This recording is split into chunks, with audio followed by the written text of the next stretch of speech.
So, typically the situation is you got the jock, right?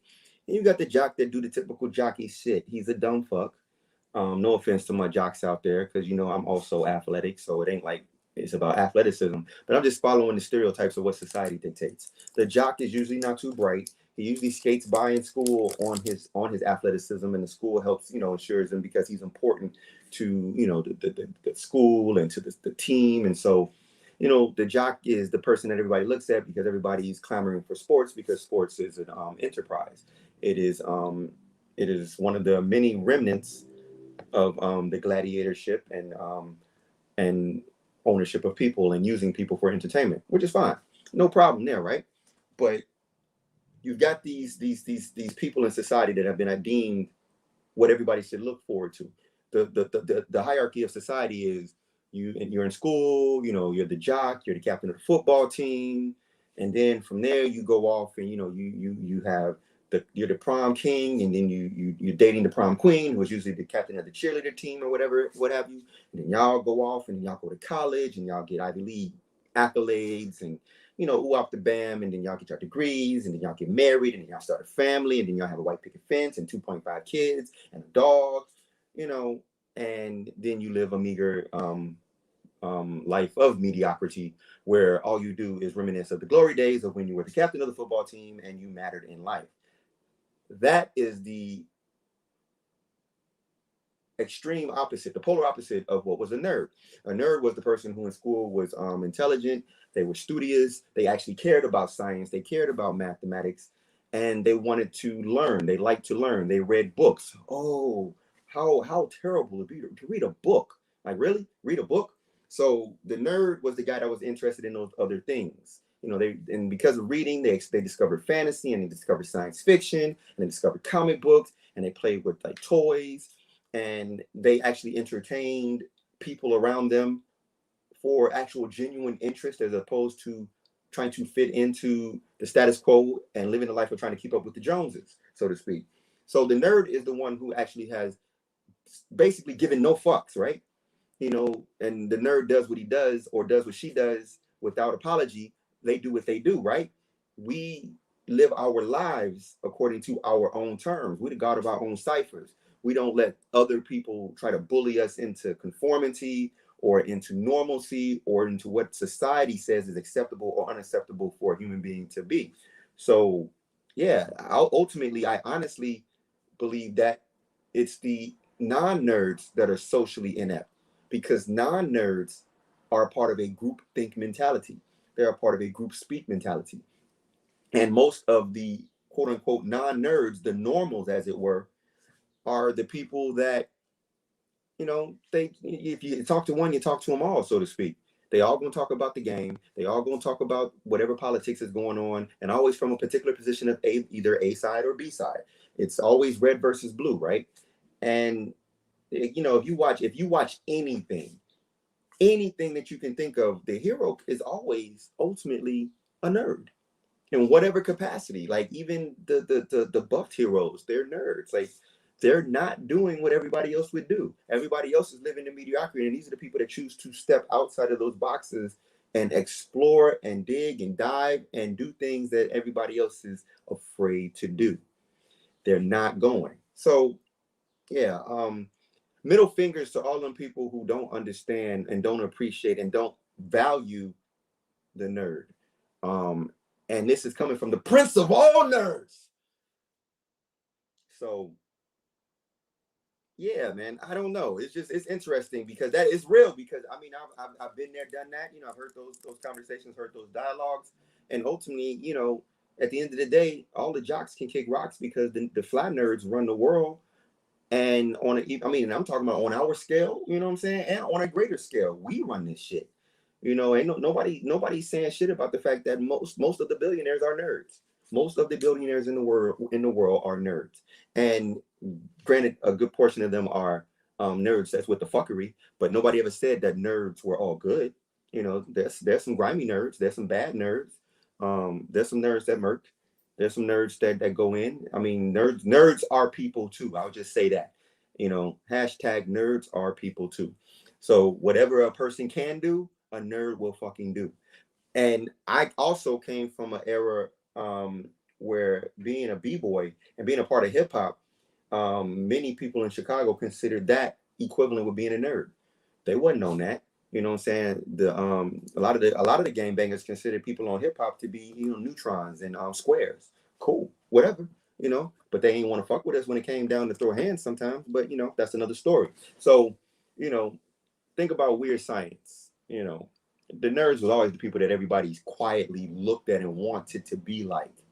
And then when people became adults, the nerds were the ones who were always happy and thriving in the true sense of the word. Now, that's a different thing from people who actually are social pariahs. That has nothing to do with being a nerd. That's a social fucking pariah. And the association of nerd with social pariah is a part of the stigmatism and the stereotypes that were born out of the same culture that advocated for everybody being one thing or the other. You got to, again, the geek versus the jock and the cheerleader, as it were. So yeah, we grew up watching nerds in animation, and I mean, most of the animation also consisted of people who were considered nerds. There we go. All the jocks could kick rocks. They ain't even ready to box or up rock. House music fans shit on hip hop too. Well, historically, Maxie, that's true. But the fact is that hip hop heads shit on house music fans as well. It goes both ways. You know what I'm saying?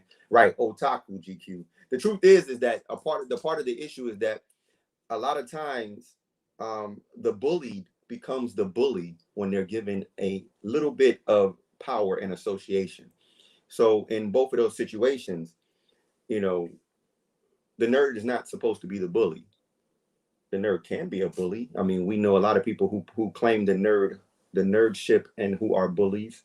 But at the end of the day, the nerd is not supposed to be the bully, and the bully is not supposed to be the nerd. And when the nerd becomes the bully, that becomes a problem. So yeah, the whole house music hip hop thing, there's a fine line with that. And actually, that's some history that we can go into one day. And obviously, being associated with people who were there in the beginning of both in the arenas of Chicago, knowing people that were there, and just my observations from the outside in. I mean, back in the era of the early Dim Dare days, and the conflicts between that circle and house heads, and how some of those people came from the house circle, and et cetera, et cetera, et cetera. It is what it is. Yeah, and see, that's the other thing, like the idea of being a nerd, like, or a geek, right? You can nerd out about martial arts, and you can nerd out about music. You can nerd out or geek out about anything, and whatever your passion is that you with that, then be that and embrace that. you know so yeah, I feel you. Like, it's like Michael Jai White is a nerd. It's individuals out there that are like world-class nerds and will nerd out with the best of us, and will sit and eat at the table of the fly nerds without a bat of an eye. But you ain't throwing hands with them, you ain't crossing paths with them on no bullshit, and you wouldn't know because you're stereotyping a nerd. A nerd is supposed to be this way or that way. Like, nah, we the fly nerds for a reason. We bringing flyness and style to the table. We're bringing intelligence and savoir-faire to the table. We're bringing class and gentlemanship to the table. We bringing gangster shit to the table. We bringing b-boyism to the table. We bringing science to the table. We bringing culture to the table. And we're nerds. Who gonna say something? Ha, y'all going in on that. I'm not touching that subject, but y'all feel free to indulge yourselves on that. But yeah, yeah, I did go see Black Widow on Thursday, actually. And having seen it, I don't think I saw it. And I do have some thoughts on it. Frank didn't like it. Like I told you, Frank, that's why he's not here, because he was annoyed that he went last night to see it and he didn't enjoy it. But I will say, right now, I'll just say that the things that I have to say about Black Widow, you're going to have to watch Fly Nerd Prime Time when we air on Wednesday for our next episode, because that is where I will dig in with the rest of the Fly Nerds on Black Widow. But for now, let's just say I saw it, but I didn't see it, even though I actually saw it, at least in the literal sense. Um, GQ, yeah. So I will say that much. I do personally think that Black Widow should have been a Disney Plus series.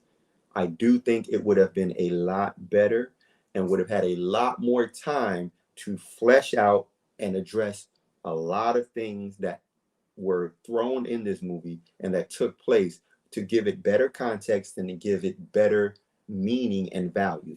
Because this was a movie that was a very condensed period of time in this movie, and there was a lot that that could have been done in a TV series. And yeah, D, it should have been out years ago. If you want to be specific, it should have came out before Infinity War, right after Captain America Civil War. It would have been better served coming out at that time, just because of the type of story it is. Although there are things that take place in this movie that don't work at all, in terms of the greater Marvel cinematic universe, and in terms of just where we are, even at that point in the Marvel universe. Yeah, should have had a man or woman who would make the film dark. Okay, we have to talk about that. Table that. We'll get into that on the flip side after. I want to hear what you got to say about that. Or you can also we could also discourse that on Fly Nerd Prime Time too, since you will be there, Maxie, right? On the next episode. But yeah, Black Widow was a movie. It was a it was an entertaining movie for entertainment purposes, but again, so was Fast Nine, and so was a lot of rock movies. So with that being said, I'll end it there. Now, what else has happened in this past this short period of time? Oh, your boy McGregor broke his shit, like broke his leg. A very painful break, a very serious break, and this was in the midst of a very important fight. Um, and that's unfortunate because, you know, Conor McGregor, as one of my friends was talking to me about yesterday, you know, he is a cancer just like Mike Tyson. And you know, cancers are vicious, they're shit talkers, they go in. And McGregor being the ultimate shit talker, and then being put in a position where as a shit talker, he's unable to show and prove. He's unable to do what he said he came to do. Yeah, that's real. So I don't know. I really wanted to enjoy a really good fight, and you know that his break happened early on, unfortunately. And yeah, I don't know if this what this means for his career at this stage and age that he is. You know, is it over for him? Is he gonna slow down? I don't know. And Max, so on everything, I have yet to watch Fast Nine. I intend to watch it. I will watch it. I'm going to watch it, and I don't doubt that Fast Nine might possibly be better, or as you say, way better than Black Widow. I'll watch it, and then I'll get back to you about that. I don't deny it's possible for a lot of different reasons, but I don't know. I'm not sure. I think they both. I'm pretty sure that both Black Widow and Fast Nine share the same physics rules and the same gravity laws. Like the gravity in these universes for Black Widow and for Fast Nine are different. When you put Ludacris and Tyrese in space, your fucking gravity's different. Let's just be 100. That shit ain't normal. But cool. Black Widow shared the same rules of physics and the same laws of gravity, and the things that go up come down, but they don't come down with the same velocity that they should. Um, and that's another interesting point. about the villains. Until I see Fast 9, I can't say.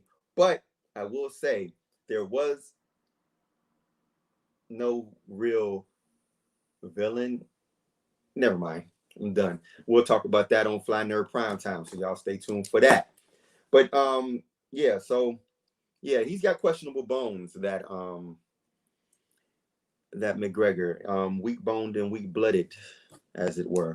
But nonetheless, I don't know if it's because he had, he hasn't been training correctly. I don't know what he's been doing in his spare time, but this hasn't happened to him before, so this is not necessarily a normal thing for him to be like just straight like down like that. It was very interesting to watch. He usually, even when he loses, he still can back up. He'll still leave his opponent walking away like, yeah, you pack a punch, good fight.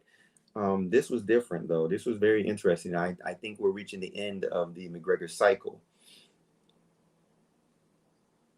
But yeah, enough on that. So yeah, we got the Black Widow, we got McGregor fights, we got lots of shootings in Chicago, air quotes around that. I don't know what to say about that. There's a lot of things that need to be answered in terms of that, and what's actually happening and why it's happening, and who's really behind it, who's perpetuating. I'm not talking about conspiracy shit. I'm talking about just straight facts, right? If you really think about the population of Chicago, and particularly the population of Chicago in these communities where these shootings are taking place, and you ask yourself, if this many people are getting shot on a regular basis, but yet it's like I don't know. I don't know. I've always thought that those numbers seem a bit fluffed or skewed or exaggerated, even for political purposes. I don't know. I can't prove that, but it just feels that way. Just because, like, it just like where could you be that you didn't see a shooting if that many shootings occurred in one weekend? But what do I know? Yeah. Oh, true. Yeah. Like the shit is like floods are happening and all that is going. Oh no, don't start with that Planetina stuff, Maxie. Stop it. No, yeah, I want to talk to you more about that. I want to talk to you more about Planetina, but we can do that later. But yeah, man, it's just the world in a handbasket. But if hell wasn't hot, it wouldn't be summer. So let's enjoy the fucking flames as this bitch burns, right? The fall of America. So yeah, today we're gonna talk about this fifth episode of Loki. Oh, Haiti. Yes. Haiti. Honestly, I'm so sick of all of the shit that goes down in the Caribbean, in general. And it seems like the majority of this shit hits the fan in the Caribbean because of the way in which the control over that region is handled. There's just too many hands in the cookie jars and too much shit going on. And then when shit happens, people don't know what to do or how to move because there's too many hands in the fucking cookie jar because everybody wants a fucking cookie. So then we're like, well, which hand grabbed the cookie? It was a white hand, probably. At the end of the day, and I'm talking specifically about how things keep going down in the Caribbean, and how the desire to control those islands is ridiculous, and there's always a desire for a cash grab. Yeah, see, Maxie, that's where the shit kind of gets weird. It's rumored to be Colombian mercenaries, and but then who hired the Colombian mercenaries and why Colombian mercenaries, and like when you got that kind of information, you know what I'm saying? It's like it's too much. It's like, to be honest with you, like the shit that goes down in the Caribbean, particularly in this particular point, and now what's going down with Haiti, reminds me of like the assassination of Biggie, for example, or some shit. It's like, the motherfuckers do it, and then they're the same ones who start telling you what they think happened. Like, I can't trust the person who probably pulled the trigger to tell me what they think happened all to spin the fact that they were the one that pulled the trigger. I don't trust none of these motherfuckers at all. And I know it's some dirt and it's some grime behind it because I know that all this shit is shady and shit is still going down. So it's a touchy subject, and I don't really have enough information. And right now, there's too many stories and things hovering around it. The only facts is we know is that someone has a motive and that they're strategically making a move. We also know that the best and most viable candidate to benefit from this, I'm not going to say, but I'll let you say it for me. So yeah, you just do the math. Y'all already know. So anyway, back to why we're here. We're here to discuss Journey into Mystery, episode 5, then the eve of the finale of the Loki series. And I like the fact that they titled this Journey into Mystery for one. Besides the fact that that's an obvious and glorious nod to the Journey into Mystery series. But more specifically, this episode was a journey into mystery. This whole series, the entire Loki series consists of the unknowns.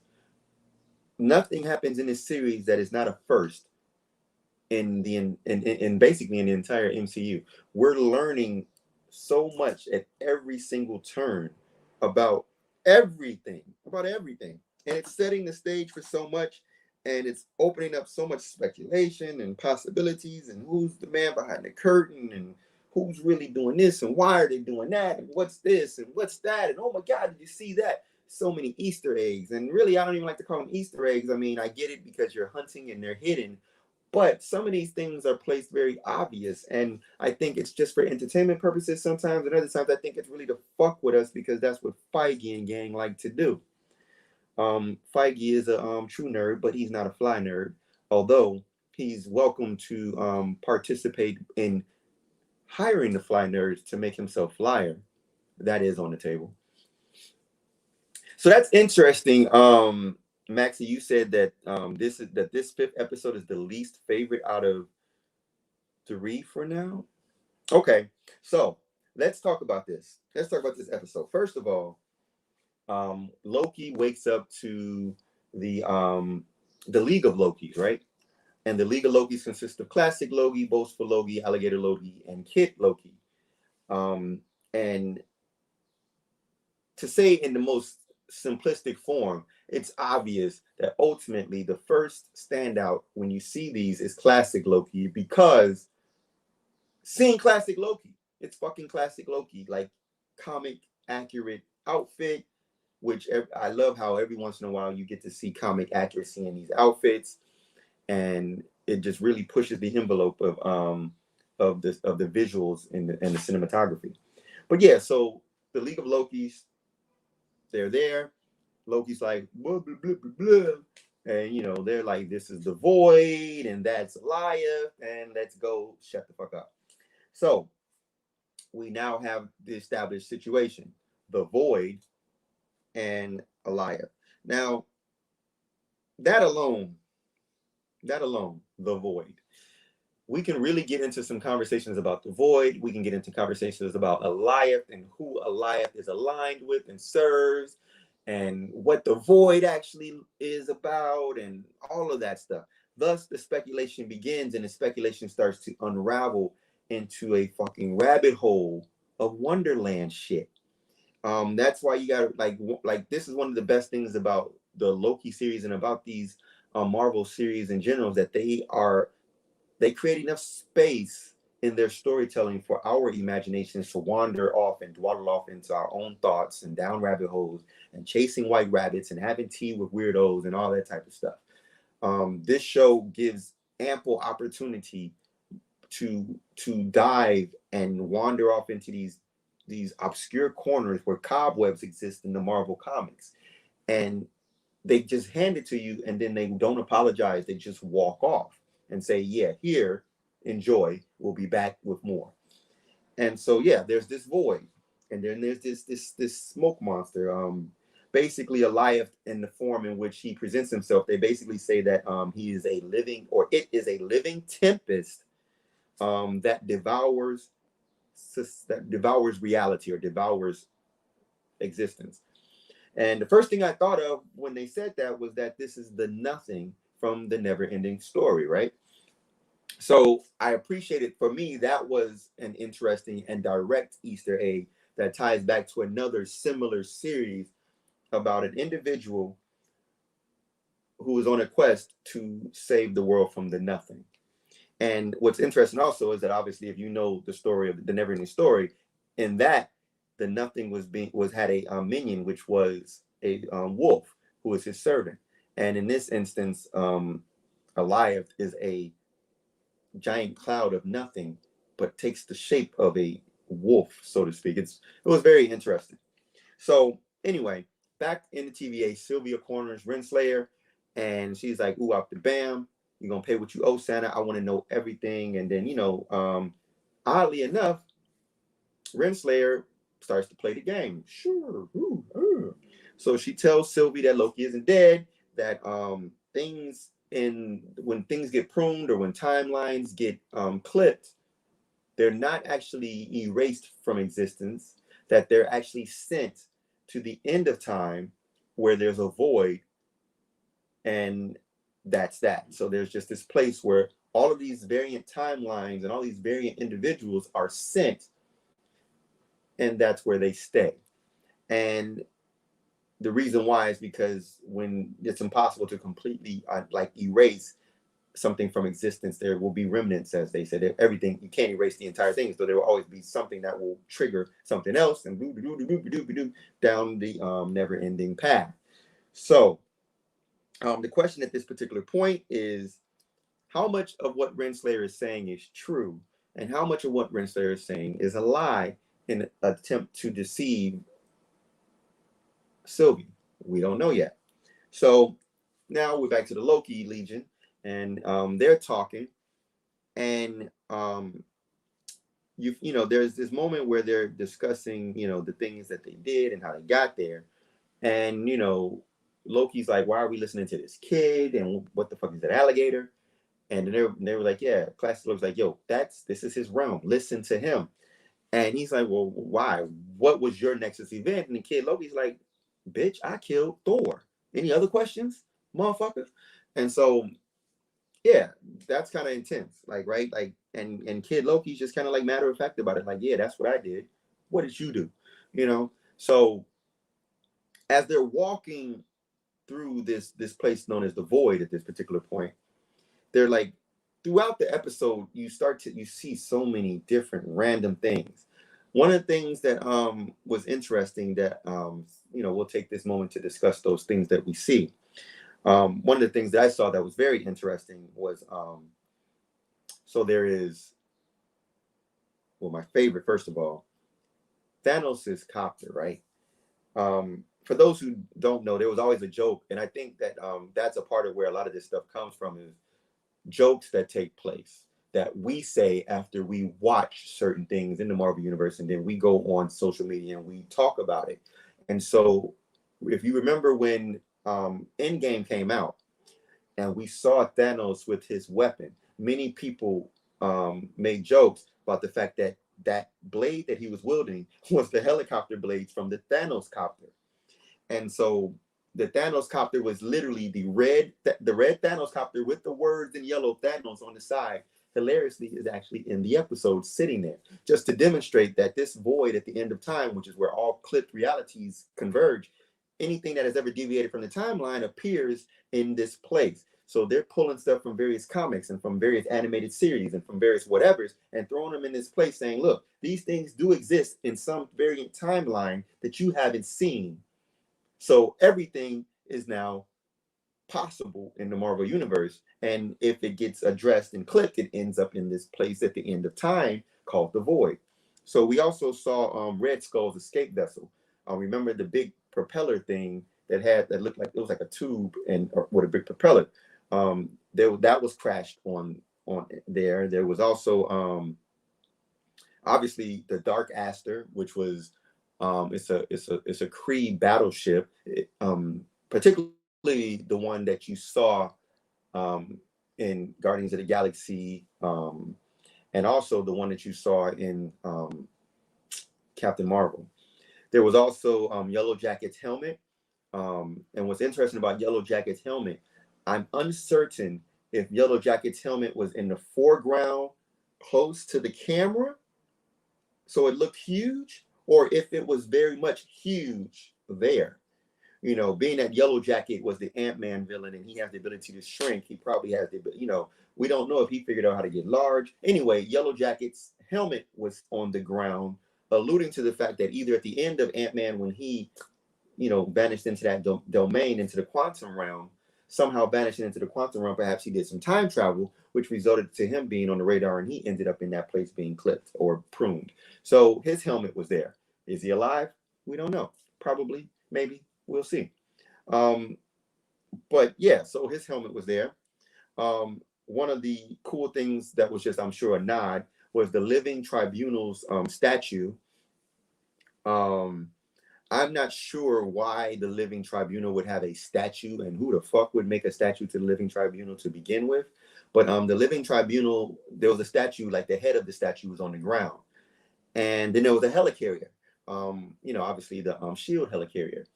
And then there was actually, Stacy, it was not Ant-Man that was in a jar in the void. It was actually Throg in a jar in the void. Throg is a version of Thor that is a frog. And he's got a little Mjolnir, and he's got the little helmet and the little Thor outfit. And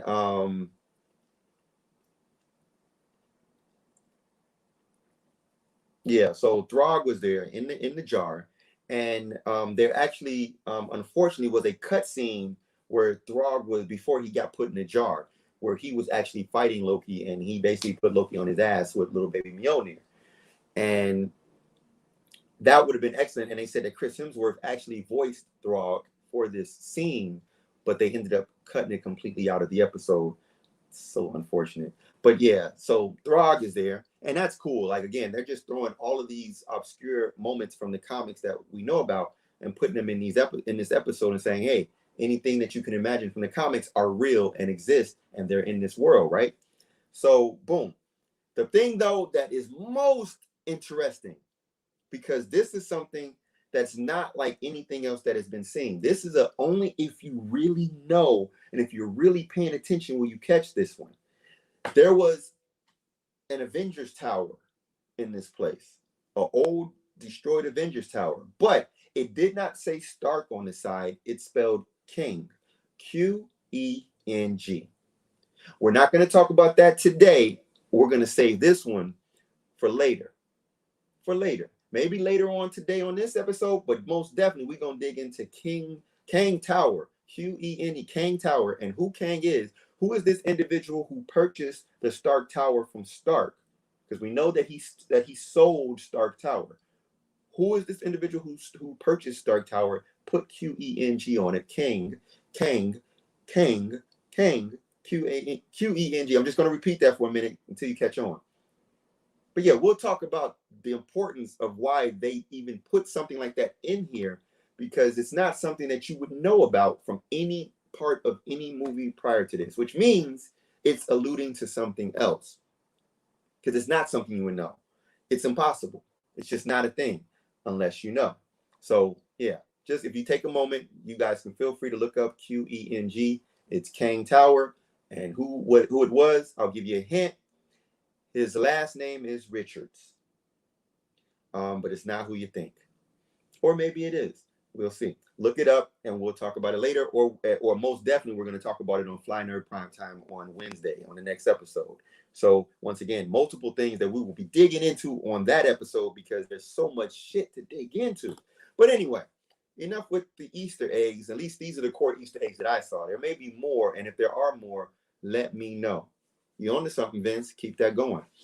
So now, Sylvie is sitting here with Renslayer, and they're talking about things. And then Sylvie reveals that, I hid in these doomsday apocalypse moments because it was impossible to create these alternate timelines and these variations that you can, these moments. And, so she said, the end of time is not a place that has been written yet. So that's a perfect place to hide, because it's impossible to branch off, because it doesn't exist as a part of time yet. It is a world of possibilities. It is, again, it's the convergence of all time. Think about that. More hints are being revealed in these moments. She's saying it's the convergence of all time, where all timelines and all realities are in one place. And she says it's the perfect place to hide for that reason. And she thinks maybe the timekeepers or whoever's behind the timekeepers are there. And yeah, it could be a bunch of misdirects. So don't get jaded. Just understand this is the part where we play in those sandboxes, because this is what comic books were all about in the first place. Like when we would read the comic book from issue to issue, you read an issue and you didn't know what was going to happen next. So in between issues, you and other people who read that particular comic issue start speculating about what you think is going to happen next, and what does this mean, and he said this, and look at this right here, I wonder what that is, and I can't wait. And then you get to the next issue and nothing related to that happens, or you get to the next issue, still nothing, and before you know it, your speculation became zip. So this comes with the comic genre, the speculation and what are considered misdirects. And Kevin Feige has become a master of misdirects, because he places them so blatant but subtle. So it's subtle enough that you can't be mad if you mistaked it for something of value, but it's blatant enough that you can't ignore it either. It's really brilliant in terms of presentation. I can't argue about that.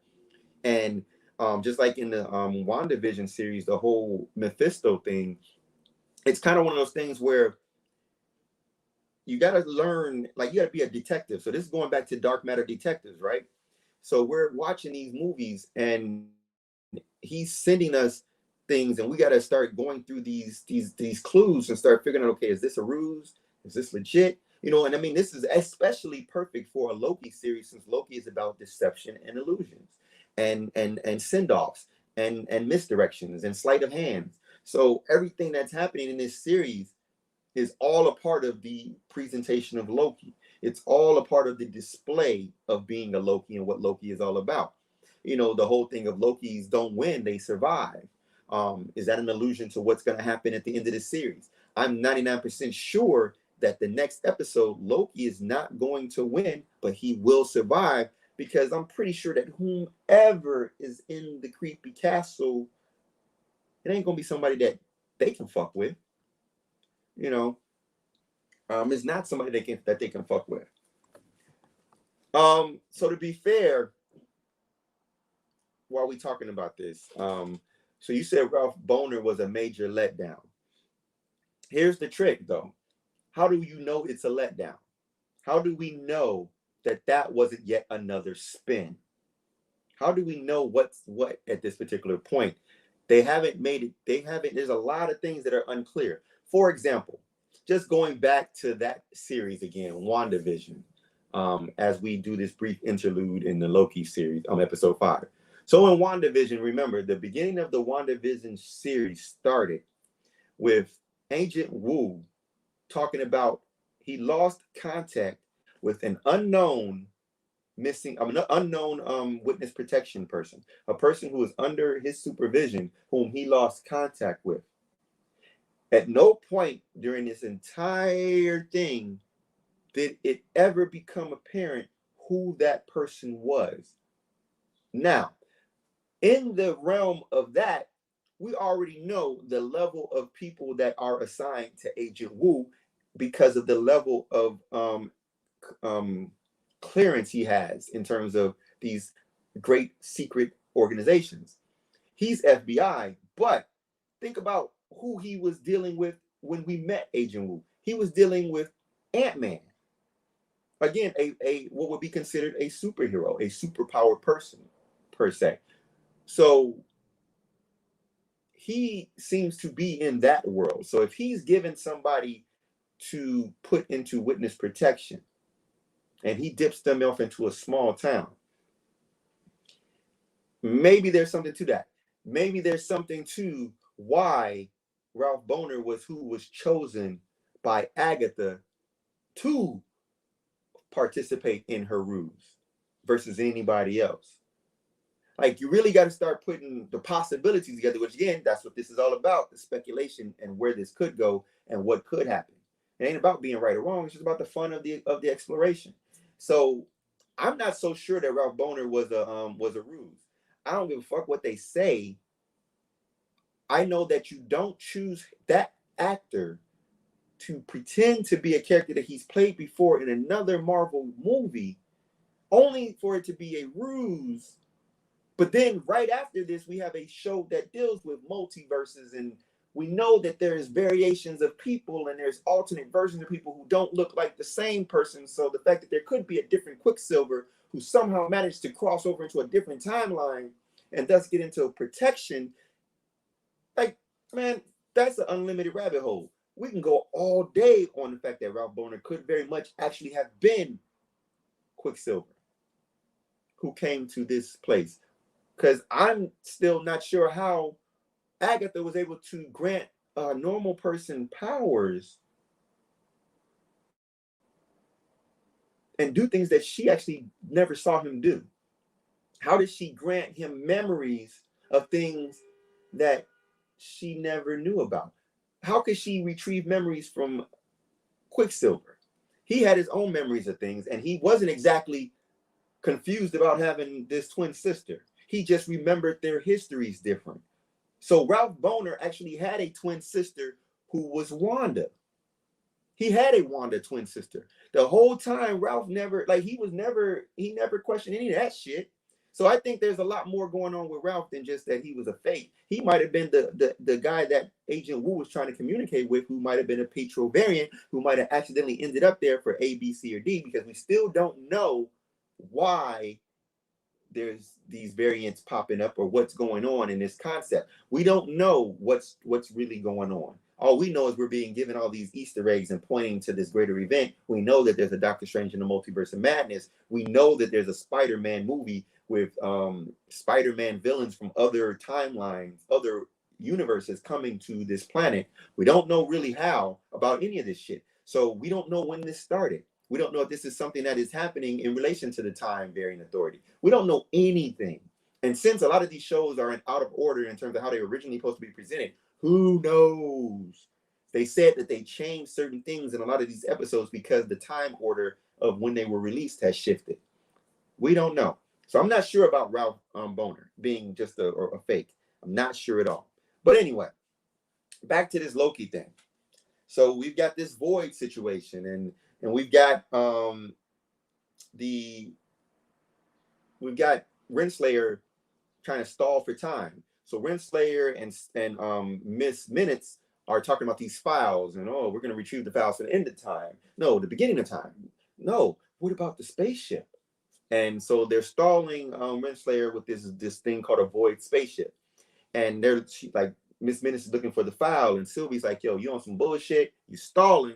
And sure enough, Minutemen come in, and then Sylvie has to go and dodge. But my question again, what is Renslayer telling the truth about, and what is Renslayer lying about? Is there actually a void spaceship, or was that a lie? Is there a prototype, or is it a lie?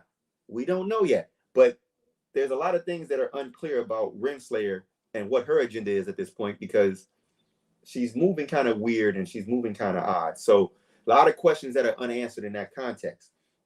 So anyway, we go back to the League of Lokis in the Void. And so they're sitting around shooting the shit, and boastful Loki's bragging about how he got all the Infinity Stones. And classic Loki is talking about how, again, this is another variation of fan fiction about Loki, what we thought had happened with Loki in Infinity War, that he had done a ruse, like an illusion of himself, and that he hadn't actually died. Well, in this case, with the classic Loki, that's what he did. He created an illusion, he said, that was so powerful that it fooled the Mad Titan. So he faked his death, he said, and then he dipped off and decided to live a life of solitude alone. And he said that it was because that he missed his brother, and he missed himself, and he missed his friends, or his frenemies, to be accurate. But he missed, and he wondered if everybody missed him, that he decided to come out from hiding. And it was at this point that the Time Variance Authority found him. And then he goes on to say that we are the God of outcasts. What's interesting about this particular moment is I think it ties heavily into what we see classic Loki do at the end. And we'll get touched back on this moment when we get to that point in the story. And yeah, she being a dedicated TVA agent, dogmatic to the end, maybe, or maybe it's a power play for her, because her position of power is at risk. If all that shit is a sham, she could very well just decide to take over that shit. Or if she finds out who's really behind it, she can ask them to let me continue to serve you so I can maintain this position of power and authority within the TVA. So there's a lot of reasons. It might not be dogma at this point. I think it might be survival instincts that are kicking in of, oh shit, if this shit falls, what happens to me? What next for me? So back to this. So the God of outcasts, then Loki says, nah, man, we got to take out this this thing. We got to take out the nothing.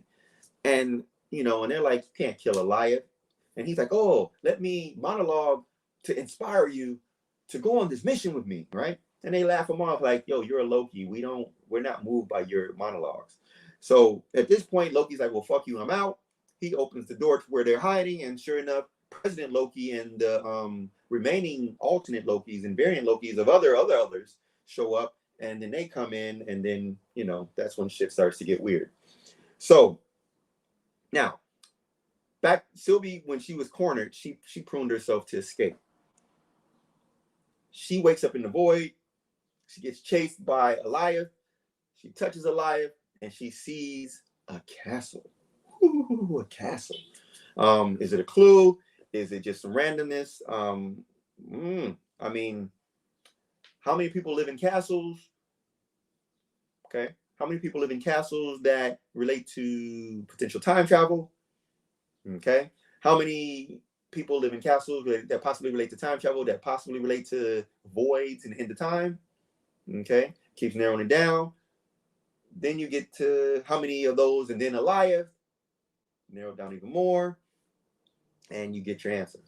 But anyway, she sees this castle, but she's trying to get away. Mobius shows up in a car. Mobius has a bunch of little quips. And now we're back in the Lokis, and President Loki is in here talking his shit, doing his thing. And, Kid Loki's like, yo, fuck you. I run Bartertown. And then Boastful Loki's like, haha, no. I am a deceiver. I want to run Bartertown because I'm master. And you gonna sit down, little boy. President Loki's like, yeah, that was the plan. But about you being in charge, no. You deceived him. I deceived you. They deceived me. It's a Loki show.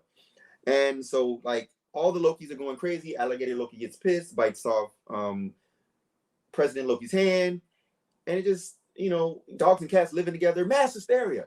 It's like, it's nuts. It's like, it's just Lokis and Lokis and Lokis. And we're watching classic Loki, who has at this point described that he doesn't like daggers or swords. He relies 100% on magic, because he said that the choice to use daggers and swords dampens their magic abilities. And we see how real that is when he's casting variations of himself while doing other things and opening portals and shooting shit. And he's just all over the place all at the same time, while being completely annoyed by the fact that the Lokis are Lokis and deceiving other Lokis because Lokis are Lokis.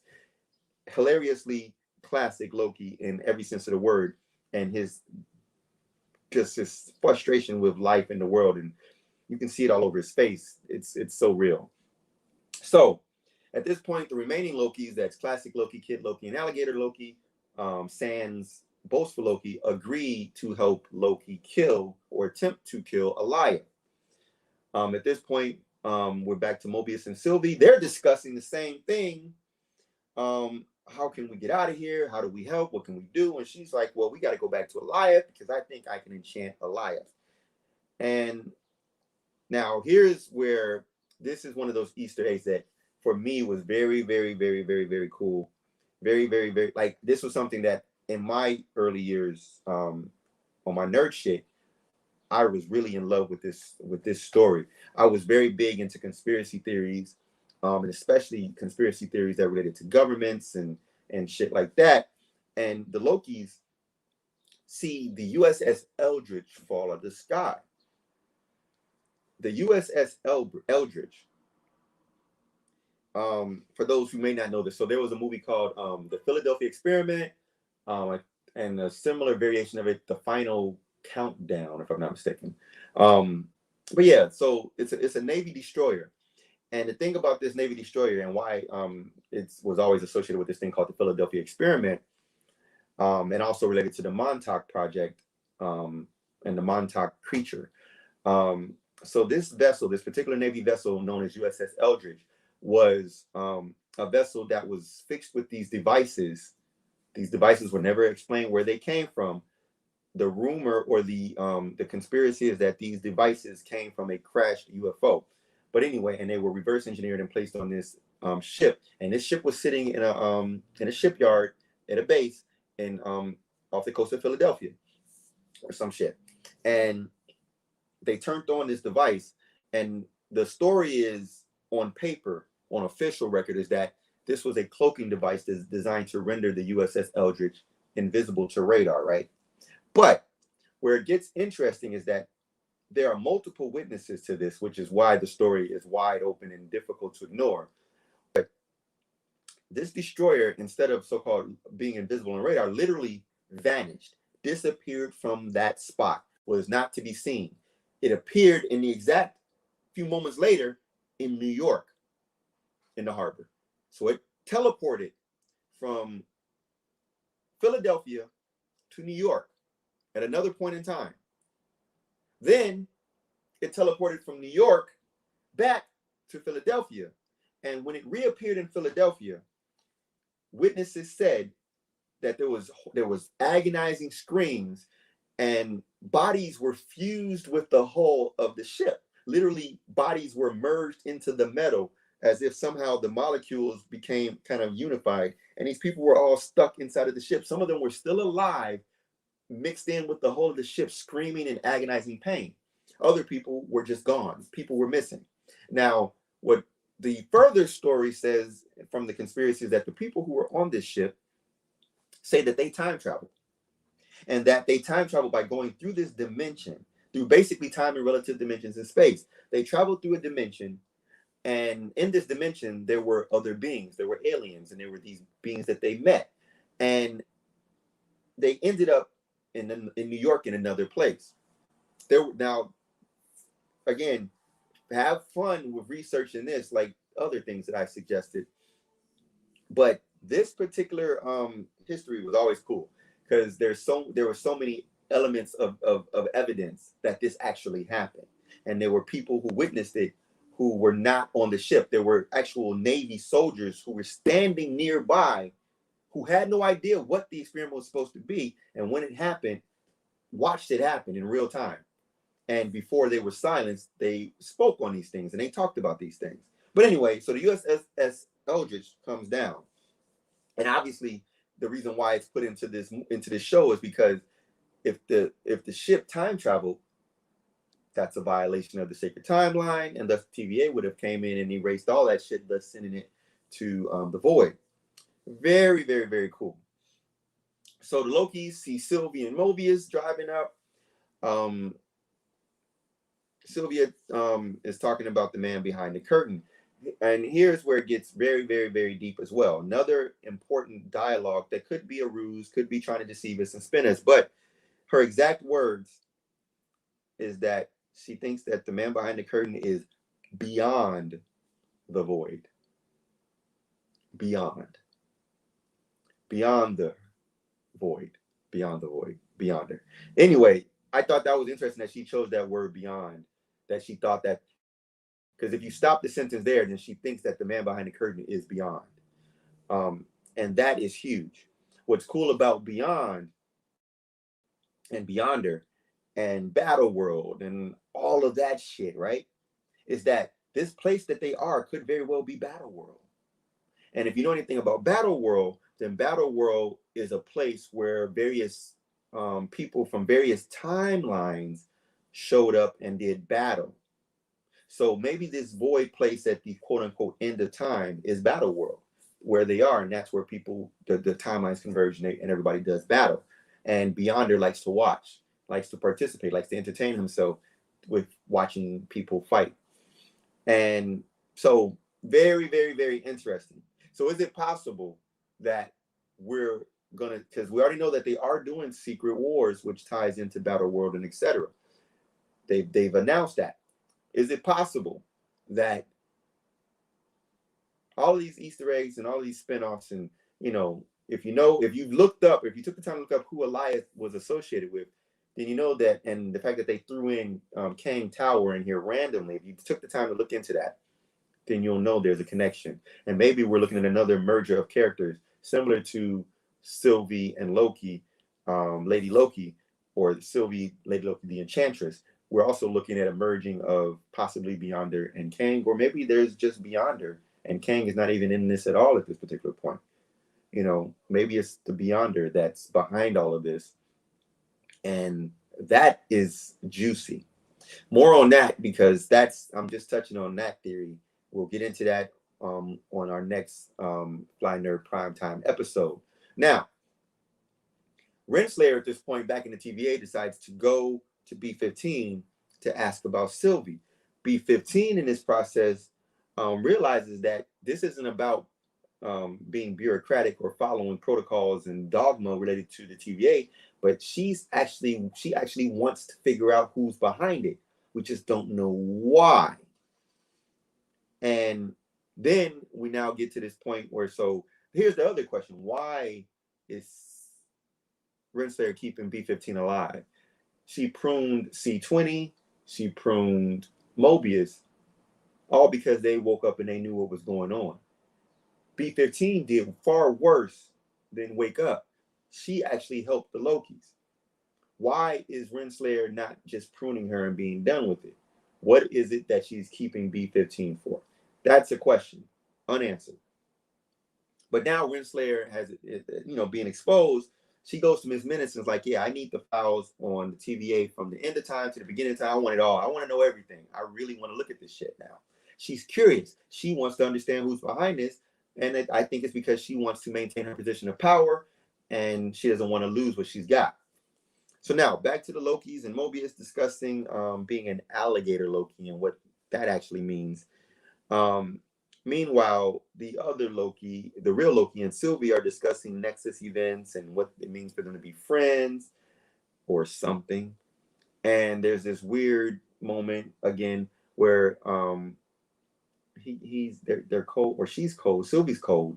And so then he conjures a blanket and they share a blanket and they have a warm moment. And Loki's a frost giant. I don't know if he should be cold. Shout out to the Fly Nerd Captain Co-Chiefs for pointing that out. I don't know if anybody knows, is Sylvie a frost giant as well? Is she a frost giant preemie baby? Or is she something else? I don't know. But she was cold, so I'm assuming that she was probably not a frost giant. As we know, clearly the alligator is not a frost giant. So that's it. We'll see. It's interesting to play with those possibilities when they don't really give exposition on them, and we just get to talk about it. So yeah. So now they're discussing there's something, and then they decide, okay, it's time for us to go fight. Loki and Sylvie go to fight Elias. Mobius says he's going back to the TVA with the temp pad that Sylvie gave him. He says, hey, let's go, Lokis. And the Loki's like, no, this is where we belong. This is our kingdom, and we know how to survive. We're good. So the Loki's are like, we're in the void. We're good. And so then Loki and Mobius have their moment. They hug because they're bosom buddies, best friends. And yeah, so fun moment for them. Hooray, hooray. Yeah, that's the thing. I don't think Loki himself was actually cold. I do think he was on some putting the arm around, that type of thing. So yeah, I don't think he was actually cold. But yeah, now so Loki is given a sword by Kid Loki, and I immediately, when he received that sword, the first thing I thought is that now Loki looks like Link, and so now it's Link and Zelda on an adventure to go fight the dragon. And so much so that, he can pull this sword, and then he it sets on fire. It's a link sword. So what? Loki was trying to get some good. I don't know how to scoop the lake. Yo, Loki was trying to have a moment with himself, right? He was just trying to have a personal moment. He was trying to pull himself off. So yeah. Now this is where I appreciate this particular episode. Like through this entire episode, one of the things that was very standout about it was classic Loki. And at this moment, while they're fighting Eliath, classic Loki's mini story arc and it's cool. In this one episode, classic Loki had a story arc that really came to fruition. If you go back and watch this episode, pay attention to classic Loki and classic Loki's questions and answers and his observations and the moments when he's contemplating and he's really paying attention to something somebody said in the background and he's really listening and thinking things through. And he was paying attention when Mobius said that I can change, and I believe that anybody can change, and he sat there contemplating that, and he had been thinking about the whole idea of what it means to be a Loki ever since he met Loki. And so this moment he decides to go back and be a hero and save the other Lokis in spite of himself. And he conjures the entire fucking Asgard. This classic Loki, non-dagger, non-sword wielding Loki, is so damn powerful with his magic that he literally was able to conjure the entire Asgard. I mean, the whole fucking planet. He conjured Asgard. And in conjuring Asgard, it was so real that it deceived Eliath. And Eliath decided to go for the giant tender morsel of goodie to eat versus the little baby, Lokis. So classic Loki, and this is where it goes back to what I was saying earlier. I think that when Loki was alone on the planet in isolation, this was when he learned to conjure Asgard because he was alone and he was lonely. So he would conjure Asgard just to have a sense of home, and he probably lived in his Asgard conjure. I think that's what he did. So he was very adept. Because this for a first time, if this was his first time, then fuck that, Loki's powerful. But even in the sense of he had been doing it before, fuck that, Loki's powerful.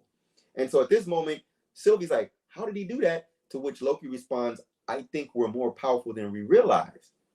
Which is, again, that's what classic Loki said. You guys with your swords inhibit your power. So classic Loki is bomb. And he does it. They do the enchantment on Eliath and they see the castle. Not before classic Loki sacrifices himself and is perished. I think so. Again, there's that perishing thing again because we don't really know what Eliath does to people. We assume that they're just gone, but again, this could be rabbit holes within rabbit holes within rabbit holes. So the timeline gets pruned to that place, and then that thing eats you and shits you out. Maybe on Sakaar, for all I know. Through maybe the devil's anus is his anus, and when he eats you, he sends you to Sakaar, which is where all that shit keeps falling from. So there's so many things to think about. Wouldn't it be cool though if classic Loki ended up on Sakaar and became the next champion of Sakaar? And what would the Grandmaster say if he saw this version of Loki come and say, I'm Loki? And when she's like, huh? Because, there's just so much fun in that theory. But I do think that Eliath is, in fact, a sentient Einstein-Rosen bridge. He's a sentient wormhole. And I think that the devil's anus is his anus. It sounds weird, but just work with me on that, right?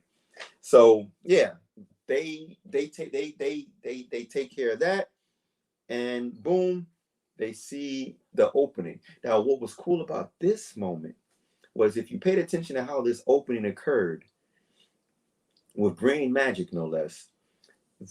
And green magic is also maybe a hint, but it opened up the same way Wanda's world was shielded. This place was shielded by something that seems similar.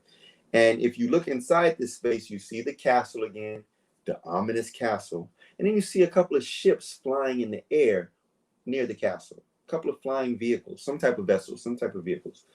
And now we got to add that to the list.